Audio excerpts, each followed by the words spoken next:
ஒரு குட்டி கதை சொல்லிட்டா. இந்த மகிழ்வுந்து கண்காட்சியில இந்த காவல்காரங்களோட மகிழ்வுந்து சரி இருக்காது. அவங்க என்ன குஜால்சாவா இருக்கிறாங்க சொல்ல முடியாது. சில பேர் இருக்காங்க. காவல்காரங்களோட சேவை வந்து அப்படி சொன்னாதான் நல்லா இருக்கும். இது வந்து ஆண்டாரியோ மாநில காவல் வண்டி.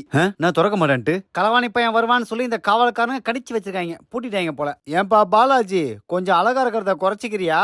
இருந்தாலும் மனசுக்கு இம்புட்டு அழகு கூடாதுப்பா. சரி, அடுத்த வண்டி திறந்திருக்கான்னு பாப்போம். அதுவும் இல்ல, உசாரா தான் இருக்காங்க. அதை பூட்டிட்டா விட்டுருவோமா?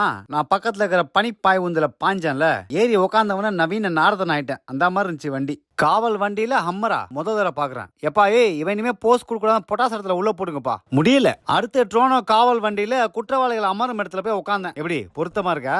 உள்ள உட்காந்தா உள்ள தான் திறக்க முடியாது, வெளில இருந்து திறனாதான் உண்டு. அதை பார்த்துட்டு முன்னாடி உட்காந்தா 300 சாதனங்கள், விசைப்பலகை, பொத்தான்கள், தொடர்பாடல் சாதனங்கள் எல்லாமே இருந்துச்சு. அடுத்து காவலர்களோட விசை வந்து அது மேல ஏறி உட்காந்தவன தொன்மா விலங்கு மேல உட்காந்து எலிக்குட்டி மாதிரி ஆயிட்டேன். அவ்வளவு பெருசா இருந்துச்சு, ஆனா நல்லா இருந்துச்சு.